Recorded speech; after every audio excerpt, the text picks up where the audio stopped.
This is Inside the Wolf's Den, an entrepreneurial journey with Shawn and Joni Wolfswinkel. Welcome back to Inside the Wolf's Den with your host, Shawn Wolfswinkel. I got a really cool guest today, Abhi Golhar. How are you, Abhi? Shawn, good to be here. I'm doing well. Thank you so much. Happy New Year to you. Yeah, Happy New Year to you as well. So for those that don't know Abhi is a managing partner in Meridian 84.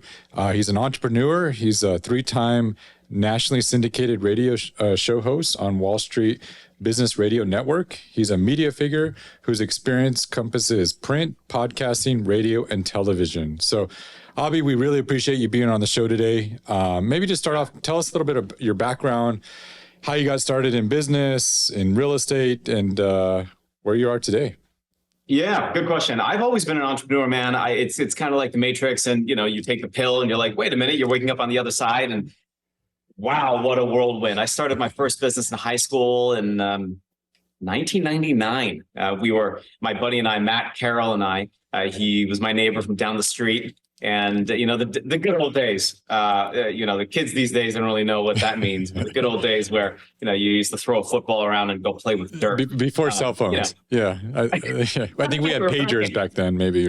Yeah, no, exactly. Right. I'm not waving an invisible wand at the TV and getting frustrated because somebody's beating me at Mario Kart, right? Like that's not, what the hell is that? So my first business, Max Technologies, we repaired computer hardware and software issues that my neighbors had, people in my neighborhood had. And it was a really unique experience. I didn't really know a whole lot about business, but it taught me about customer service, cold outreach, and the fact that you couldn't put flyers in mailboxes because that's a crime. And I didn't realize that was a crime at the time. And here I am. I could have gone to jail for that. So, kind of my lucky star, that didn't happen. But it taught me an invaluable lesson. It taught me that if you create value in the way in which you are meant to create value, go do something that you're passionate about, that you can actually do well, people will pay you. And to that end, we were billing out $50 to $70 hours a week, sometimes more. And we were charging anywhere between $25 and $45 an hour for the repair, not including parts. Wow. Insane, right? So here we are as high school kids making 100 hours times blended. We're doing $3,500 a week. Wow. So round up to 4, 12, 16, we're making $16,000 to $20,000 a month in high school. Crazy. Yeah. And I'm like, wait a minute, this is kind of interesting. I want to learn more about computers. I went to the University of Michigan, finished my 4-year degree in electrical engineering with a concentration and focus in semiconductor theory and nanotechnology. That just sounds impressive, but really all that it is I can flip a light switch on in the morning and say, hey, thanks for whomever put that switch together. My engineering background, though, has served me really well. I'm able to reverse engineer really complicated problems and identify very poor solutions. As a managing partner of Meridian 84, a private equity company in Atlanta, that's exactly what I'm built to do. Identify and connect the dots for opportunities that I'm seeing in the marketplace today from a business acquisition perspective, and then go purchase the business, whether it's debt or equity, and use the returns, use the free cash flow of that business to then go move it into our favorite asset class, real estate. I'm of the belief that business accelerates wealth and real estate preserves it. That's awesome. And those telling you, right, and those that will tell you to do one or the other are completely wrong. You've got to do one and then the other. You know that story of the gold, of the pot of gold that constantly refills when you wake up in the morning? Well, that's what we have. And that's what you can have too. The more businesses you go purchase and the more businesses you go own, you have cash flow that refreshes every single month, every single year, to the tune of hundreds of thousands of dollars, depending on how many businesses you buy. And then you have the opportunity to go raise a fund for real estate or buy more single family, go get into midterm rentals, travel nursing, whatever your heart desires in the real estate space. That's awesome. Tell me a little bit about, with Meridian 84, what type of companies are you looking? Is there a certain industry you guys stick in? Is it what type of businesses are you looking to acquire and research? Yeah, great question. I'll give you a couple of examples as well. So there are 3 different industry verticals, MEP being one of them. MEP stands for mechanical, electrical, plumbing. I I'll call it MEPM. I like manufacturing as well. So any kind of manufacturing business that is a very niche business, like lasers, for example, this type of industry is not going anywhere, and it never will be disrupted by AI, at least for not in my lifetime, probably not in your lifetime either, Shawn. And so these are core businesses, legacy businesses built by small business America that are here to stay. Those are the businesses that I'm going to go after. Why even do a startup when you can go buy revenue for the same amount, if not less money, that then you would have to go invest in a startup to go scale? I'd rather just go buy the revenue. So that's a very unique concept. So industry vertical number 1, MEP, number 2, tax and accounting, and number 3, healthcare, specifically dental. I'm a huge believer in dental practices, and yeah, so that's what we're buying right now. We're looking at a couple of packages in Pennsylvania, Connecticut, New York to go acquire. I mean, when you take a look at the top line revenue numbers here and the acquisition price, it's pretty small. I mean, you're looking at anywhere between $10 and $15 million to go acquire 4 or 5 different dental practices. Your EBITDA, your earnings before interest, taxes, depreciation, amortization will generally pencil out. Your adjusted EBITDA will pencil out to be anywhere between 1.8 and really like 2.4, 2.3 million. And the goal here is to hold it. And just like you would a piece of real estate, you'll take a 2-bed, 1-bath, expand the footprint, maybe pop the top, go up a level, add in another couple bedrooms, and you'll improve, you'll force the appreciation, you'll force the value of that home. I'm doing the same thing here, except I'm doing it at a different multiplier. You know, I'll buy a business at say 3.5 or 4.8x times EBITDA, and then hold it for 5 years, improve operations, grow top line revenue, and then go sell it for 5.5, 6, 7, 8x on a higher level of EBITDA.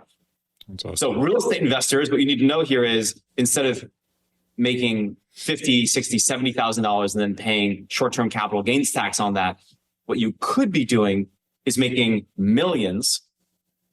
You get more benefits from the government on the business side because you have more levers to pull.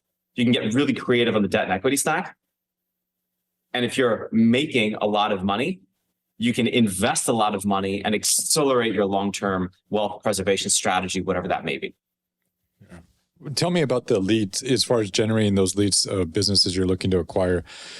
Do you work through brokers? Are you reaching out to mom and pop business owners that, or dentists that are just, tired of running a business and just want to, have somebody take over their practice? What type, how are you sourcing those leads and looking to acquire?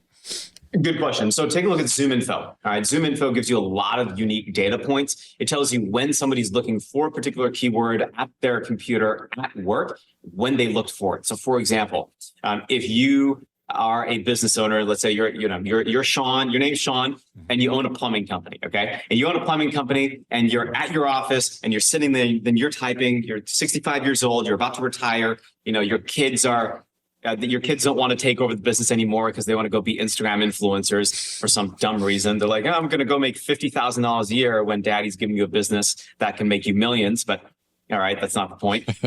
So you're literally on your computer and you're typing in how I want to sell my business, or I need a retirement plan. Yeah. ZoomInfo captures that data point and tells me when you searched that keyword on your preferred search network, whether it's, Yahoo, Google, whatever. And if you searched it multiple times throughout the month, I know that too. So ZoomInfo is a very powerful tool. If you get the enterprise version of that, it'll run you $25,000 to $30,000 a year. So we get a lot of leads from ZoomInfo. We also have a proprietary method. It's a meta Facebook. I still call it Facebook, but it's a Facebook meta ad strategy that targets small business owners looking at selling their businesses. And there's a whole way you can do that. That's awesome. YouTube will teach you how to do this. I used to use LinkedIn Sales Nav, but that's too slow. So I don't use LinkedIn Sales Nav anymore. All right, those are huge nuggets. So tell me once you've selected the business or selected the industry, what are you looking for within the business, to possibly be a business that you would look to acquire? Is it the right leadership? Are they, or are you looking more for maybe a business that doesn't have quite the structure, but you buy it, acquire it, put it into your system, you can dramatically improve the revenue and all that. But I'm just curious, are you looking for something that's more established, or does it vary? Yeah, no. So as a giveaway, I guess I haven't put a case study together for our most recent acquisition of a company. It's an electrical contracting services company called Mangeria Electric in Galesburg, Illinois. But I'm happy to put a case study together for you. I talk about my newsletter as well. So we'll share all those details later. But essentially, to your point, just like you would a real estate deal, I look for where I can and where my team can add value. Here's an example of this. This electrical contracting company was only servicing commercial and industrial clients. They didn't really have a residential electrical contracting services arm. They kind of did, but they kind of didn't. They are a diamond distributor for generators across the country. When was the last time they sold a generator? Like a couple of years ago, right? So these are clear profit centers that will add to my top line revenue, that will also increase my EBITDA, my earnings. It will increase my earnings, hence increasing my valuation multiplier later down the road. So I look at leadership team. I look at whether or not they're assholes. I look at whether or not the culture of the company is sound. That's really important. Do you have somebody at the top just barking orders, making everybody else feel insecure? That's probably not a company that I'm going to go acquire, because I have to develop the people that much more. I am looking for legacy businesses, 20, 30, 40 plus years in business, then that's all that I'm going to buy.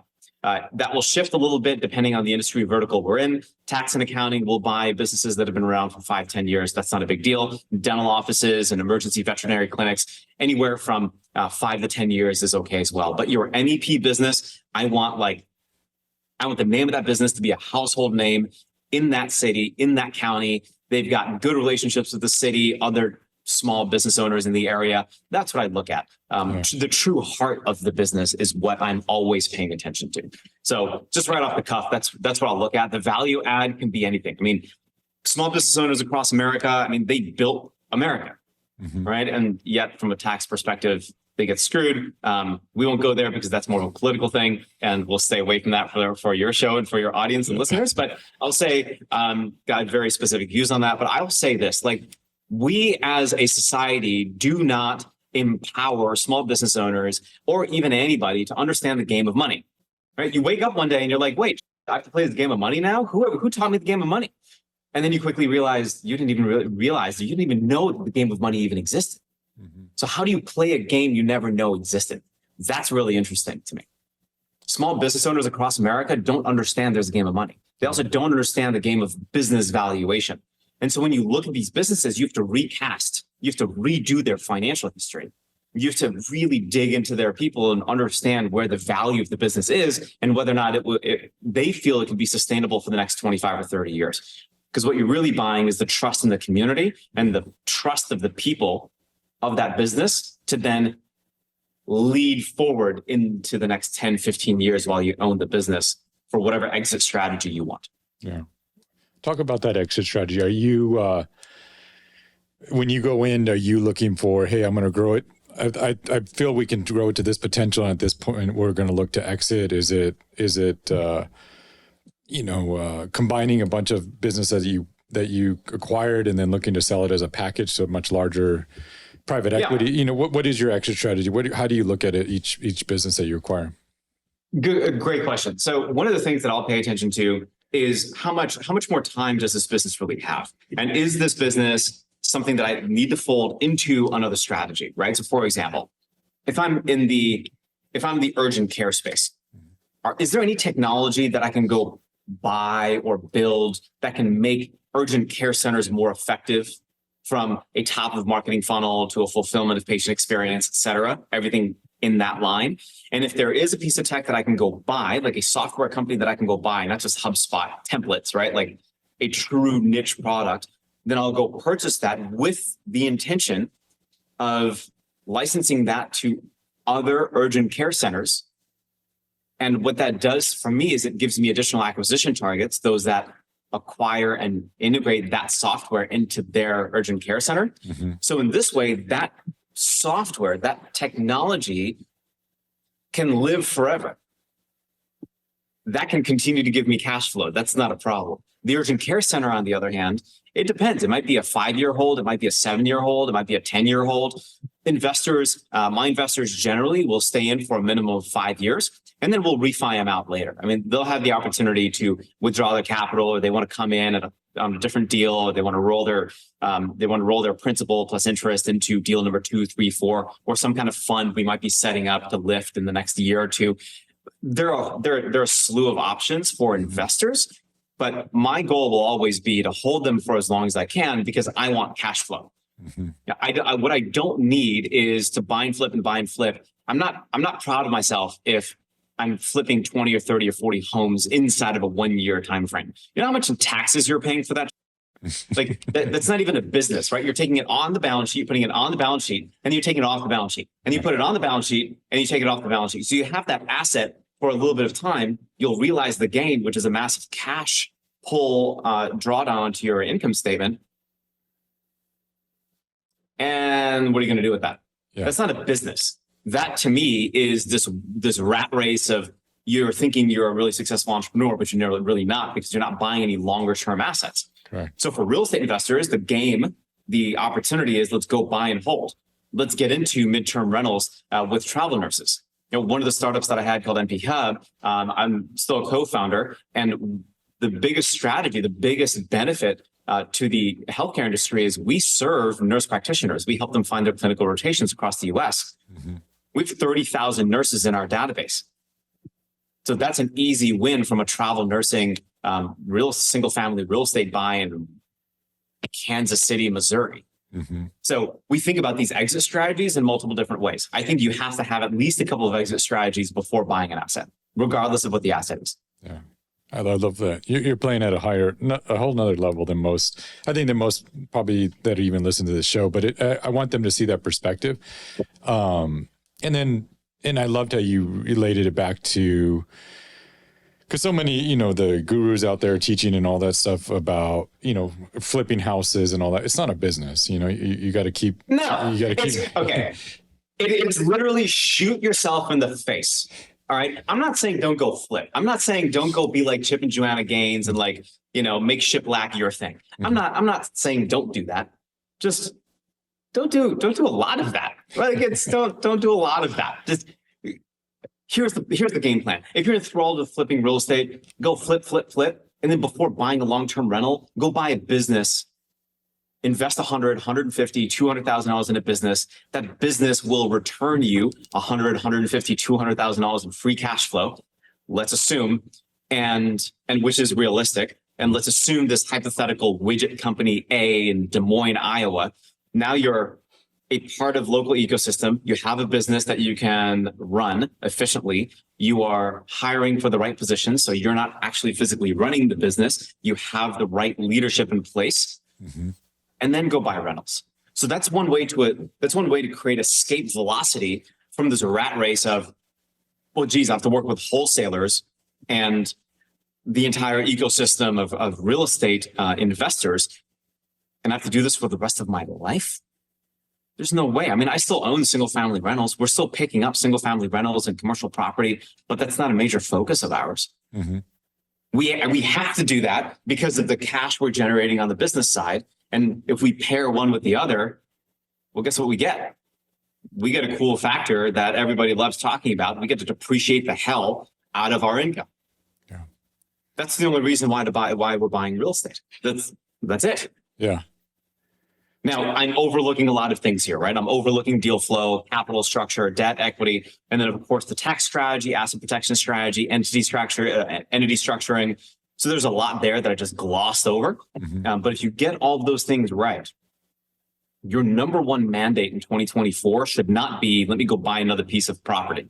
Your mandate should be, let me go buy a business because small business America deserves my attention. And if I don't do that, I'm not stepping up to the plate and helping another small business owner retire, give them the opportunity to step back, exit their business, live their life, and you step into a massively cash flowing opportunity. That to me should be everybody's mandate. Yeah. Let's speak to that more with, say we got a listener that just, loves what you're saying, wants to get started, wants to possibly buy their own business or I think right now people are just having to overcome that. Hey, I don't have to go start it from nothing and, go create something. I can go buy something. So give us some practical steps on if they're just starting out, what steps would you take if you were in their shoes when you want to acquire a business or get started in that for 2024? Yeah. So have you seen The Prophet and Marcus Lemonis? I have. Yeah. It's a great show. Yeah. So he talks about being a people, process, and product guy. If you have the right people, you have the right process, you have the right product, you improve your chances of success. We as real estate investors, and I am one too, don't get me wrong, I am always looking to improve my people. I'm always looking to find good people to improve my process. And what are we doing at the end of the day? We're buying inventory. What's our product? Inventory. And the product has to look good or it doesn't sell or it doesn't rent. If your product looks like it's going to sit on the market and you're not going to have the right profile of renter rent your home. If you buy incorrectly, you're screwed. Similarly, we use these core values, what we already know as real estate investors, maybe even real estate agents or brokers. And we use this core value system and core knowledge base we already have. All we have to do is tweak it a little bit to the business side of things. Think about back in the day when you first started investing in real estate, you're like, man, I don't understand what appraisals are. I have to go work with property management companies. There's a specific ROI. What does that mean? What is an internal rate of return? What's a pref? What does a closing look like? What's a title company? There's certain states where I need an attorney. There are other states I need a title company. What's a tax lien? So it's a different language, right? On the private equity mergers and acquisition side, it's just another language. It's just, maybe it's a little douchier. Like investment bankers call themselves investment bankers. The funny thing is they don't have anything, they don't have capital and they're not a bank. So naturally they would call themselves investment bankers, everything that they're not, right? They're in the M&A space. But I would say if you're really interested in PE work and M&A work, go find somebody that is already doing this and go shadow them, ask them a bunch of questions, get certified. Let me see if I can pull a resource. There is a very good course. If you look at the AM and AA certification, you can get a certification. The certification isn't what matters, but the education is what matters. You get to see, and you get to turn on a different lens when looking at these types of opportunities. It's just like in what's that movie with Nicolas Cage, National Treasure? I think it's the first one where he wears the glasses and then he realizes the different glasses have different colors and you can swap them out. You get to see different parts of the Declaration of Independence, and it had something on the back that read a certain way. It's the same thing. As a real estate flipper, you may not currently have the lens to go and buy rental property, but that's something else that you can add. You have to study it. So study it. Instead of scrolling on your phone and watching some ungodly TikTok videos, all right? Go study. Go get your ass to a library or go to Amazon, buy a couple books and read them. All right. So one of them, right here, Mergers and Acquisitions for Dummies. Okay. Here's the book. It's $13 on Amazon.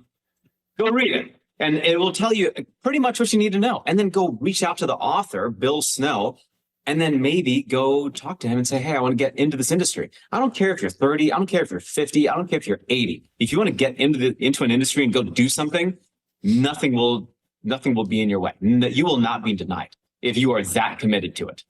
So it's hard. Like anything, it's hard. I mean, I'm 5'5" and 135 pounds wet. Shawn, do I look like I'm in any physical shape to do hard labor, lifting anything? No comment. Yeah. No, right. No, I'm not. You can say it. I'm not. I'm too pretty. Okay. I wake up in the morning and I have to choose my hair product and cologne and scent before I leave the house. Okay. That's the epitome of my decision making. But I know what I'm good at. What is not going to happen is me making bad decisions in investing, me not paying attention to what my team is telling me, and something coming in my way to go get a resource. That will never happen. Because if you pay for the right resource, you get extremely good advice. And go find somebody that you're inspired by that says, hey, I can take you under my wing and teach you the M&A game. It's crucial. And even as a real estate investor, we're all in the business of real estate. You are in the business of flipping properties. You can scale that. Sure. But at the end of the day, what's the enterprise value?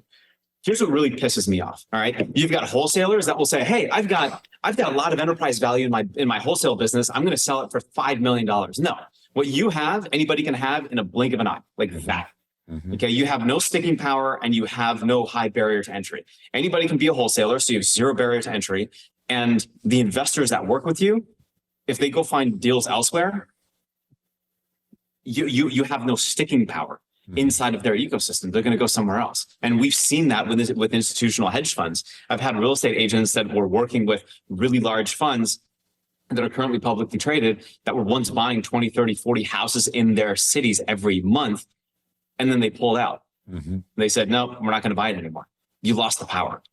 So all that to say, pay attention to what you want to do, figure out a way to either invest in a business, invest in an operator that's doing this, or go do it yourself. Because when you own a business, the business will continue to pay you. Just like a piece of real estate that you hold on to and you charge monthly rent, whether that's a long-term rental or midterm rental. If all you're doing is flipping property, you're not really playing the game, right? If you're flipping property, you're like, oh my God, I have a Wyoming LLC. Yeah, you should just hibernate for the rest of 2024 and like try again in 2025. What's your recommendation on market specific? So should they be, because we have guests and people that come on and talk about that with regards to real estate, but I'm more concerned or want your expertise on the business side. Say it's their first business they're looking to acquire. Should it be in this market they live in, or can it be anywhere in the United States? No, yeah, it can be anywhere in the United States, just not California. California is terrible when it comes to small business, just all of it.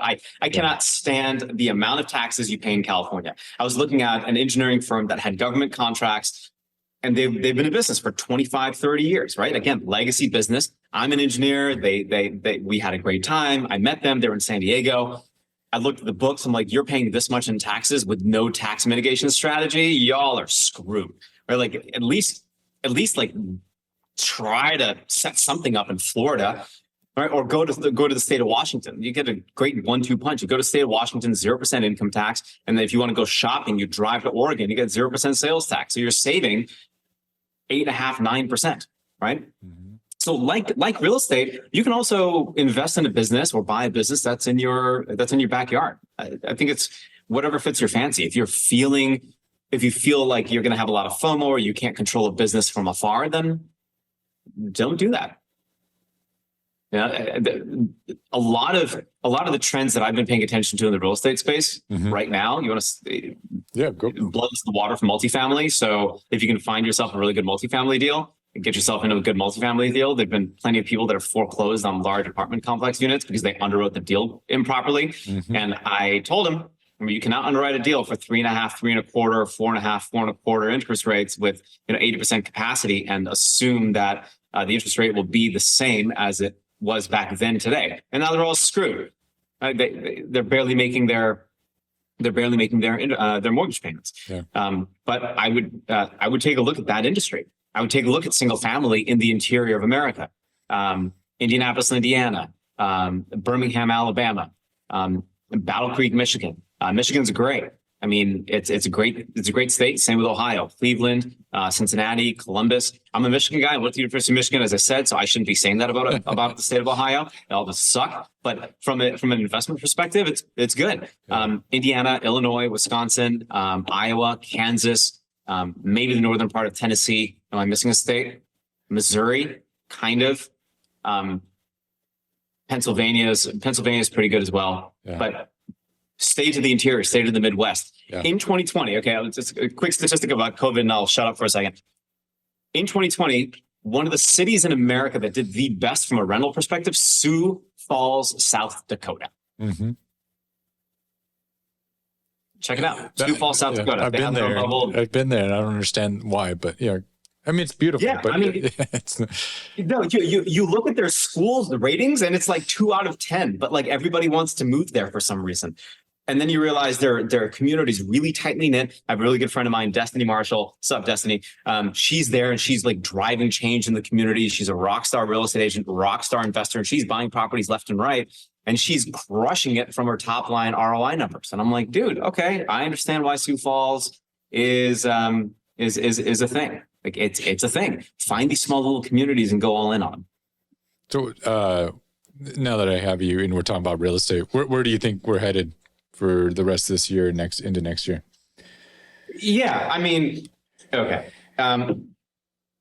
It's no surprise we're going to have interest rate cuts this year. Mm-hmm. We have to be careful about our investing strategy because real estate, the housing market today is still undersupply, right? So we still have a lot of demand, mm-hmm. and because homes aren't being sold as much as we need them to be sold, it's creating a major demand backup. Correct. When interest rates drop, even if it's a half point or quarter point, whatever it is, it doesn't matter what it is. We will start to see an artificially inflated housing market. Real estate flippers will love this market because they'll buy low and sell high. Mm-hmm. People that are in it for the long haul will not be buying this market. I will not be buying single family rentals in this market. I will be buying businesses in this market. That is for sure. I feel like we have a really pivotal election year where you have to kind of pick between gonorrhea and syphilis, and then maybe like which one's treatable, which one's not. I'm not entirely sure which one you want to go, but it shouldn't really matter, right? Like none of that should matter if you have a sound investing strategy. It doesn't matter what the government is doing, with the exception of anything legislatively that is potentially dangerous to investing activity. Correct. That's a bit of a problem. So if you're not paying attention legislatively as a real estate investor or a business owner, you're not even playing the game. Like you have no idea what's happening. There was legislation that didn't make it, but there was a lot of support around this, around quashing this concept where the government would start taxing self-directed accounts. Mm-hmm. I remember all that. Yeah. I don't know if there are many listeners. I don't know if Shawn, you knew that, but I don't know if there are many listeners that knew that. Self-directed accounts account for $1 to $3 billion in investable dollars every single year, and the government's going after that. That's a problem, right? Mm-hmm. So you have to get in front of this, and you have to be active politically. And if you're not, you're not playing the game of being an investor. You're letting the world pass you by and paying capital gains tax on a flip. Yeah.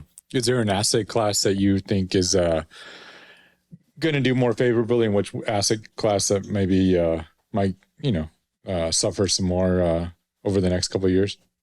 Yeah, I've got different buckets of thought processes here, so I'll explain it. I'm a short-term, mid-term, long-term guy in business and real estate. So when I acquire a business, I'm going to acquire a short-term business, a long-term business, and a mid-term business. When I'm purchasing real estate, I'm going to acquire short-term, mid-term, long-term. Short-term, potentially Airbnb. Mid-term, travel nursing. Long-term, single-family rentals for 1 or 2 years, right? I'm just a big believer in the most liquid asset, in a highly illiquid asset class, single-family real estate. I like it. If I need to go buy a business, it's hard for me to go sell a 150 unit apartment complex in less than 30 days, unless I sell it as a fire sale. Mm-hmm. But again, this is part of my strategy. I'm a business first kind of guy. So if I need to go buy a business and I have to go put up maybe $300,000, $400,000, $500,000, $600,000 to do so, the business that the dental practices we're buying now, I think the total capital raise is probably going to be 1.5, 1.7. So great. It gives me an opportunity to sell off some of the bottom 20% of my portfolio, reinvest that into this dental practice, raise the rest, and off we go. So my thought process around this is just a little different. I'm a big believer in single family. I like multifamily. I don't think that's going to go anywhere.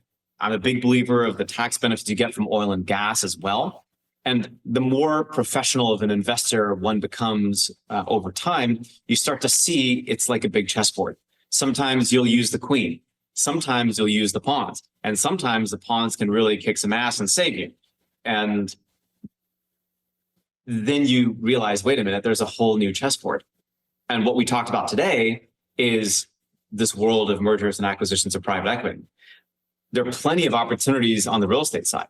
You can go buy land, tax liens. I love tax liens. All my tax liens are crushing it. In Fulton County, DeKalb County, I'll get 1% a month just on the lien. And then when we convert it to a tax deed, it's 20% a year. And then we quiet the title, we go through foreclosure. I'm buying properties for pennies on the dollar. And there's still investors that don't know how to do this process. I'm not going to share it. Why would I? This is just, I love this little niche that nobody's playing in because I've got inside connects to the city. This is something that you can do. Tax liens, buy them. All that being said, understanding your investing personality is truly important, right? It's one thing to say, hey, let's go all in and go buy more real estate. But if you're the kind of person that's like a Wheel of Fortune, I want my consistent return individual, and you know what Pat Sajak's going to say when he comes back from the third break, and you already know what Vanna's going to be wearing, like you're a steady kind of, you want your steady Eddie income. Yeah. If you like Star Trek and Star Wars, or maybe a little Jeopardy, and you're like, I'm going to have, I'll take whatever. I'll take NFL for 5,000, Alex. You don't know what question you're going to get. You don't know what the answer is going to be. And you're just kind of flying by the seat of your pants. Maybe you like flipping real estate. Understanding that investing mindset that you have will help to solidify your long-term strategy here. There are an N number of things you can go invest in. Question is, what's right for you and what strengths do you have that you can bring to the table when buying these assets?